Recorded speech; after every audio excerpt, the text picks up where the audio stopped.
October ঘিরে দেশ অস্থিতিশীল করার ছক, নেপথ্যে ক্ষমতাচ্যুতদের মাস্টার প্ল্যান। অক্টোবর মাসকে টার্গেট করে দেশকে অস্থিতিশীল করার এক গভীর ষড়যন্ত্রের তথ্য ফাঁস হয়েছে। গণঅভ্যুত্থানের ক্ষমতাচ্যুত শক্তি আবারও দেশের নিয়ন্ত্রণ নিতে মরিয়া হয়ে উঠেছে।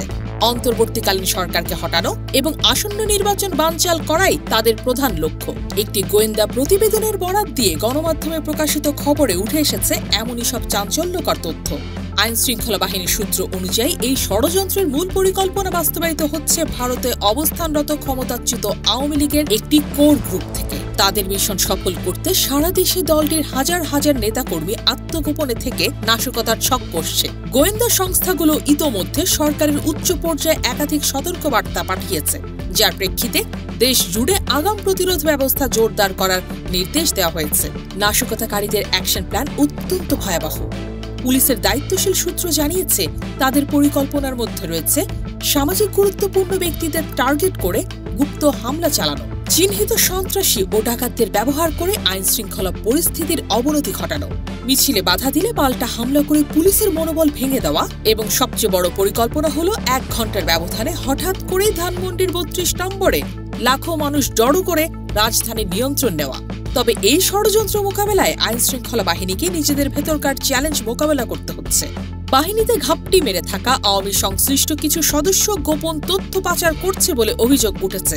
এই পরিস্থিতি সামাল দিতে সন্দেহভাজন সদস্যদের গতিবিধি নজরদারির জন্য একটি অলিখিত কাউন্টার ইন্টেলিজেন্স টিম গঠন করা হয়েছে। এছাড়াও পুলিশের সাইবার ইউনিটগুলো নাশকতা ঠেকাতে এবং আগাম বার্তা পেতে সার্বক্ষণিক কাজ করছে।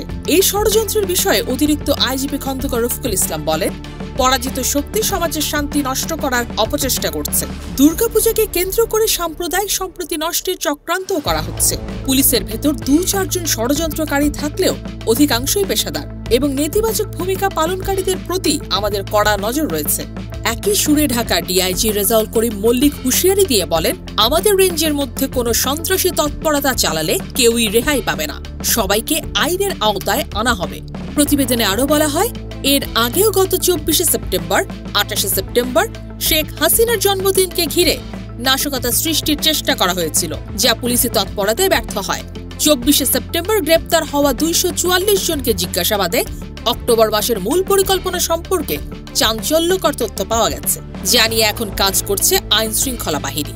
পরিস্থিতি নিয়ন্ত্রণে রাখতে ডিএমপির ঊর্ধ্বতন কর্মকর্তারা প্রতিনিয়ত মাঠ পর্যায়ে কর্মকর্তাদের সাথে জরুরি মিটিং ও নির্দেশনা আদান প্রদান করছেন।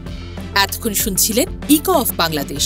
এমন চাঞ্চল্যকর নিউজ পেতে সাবস্ক্রাইব করুন আমাদের চ্যানেল, সেই সাথে অন করে রাখুন বেল আইকন।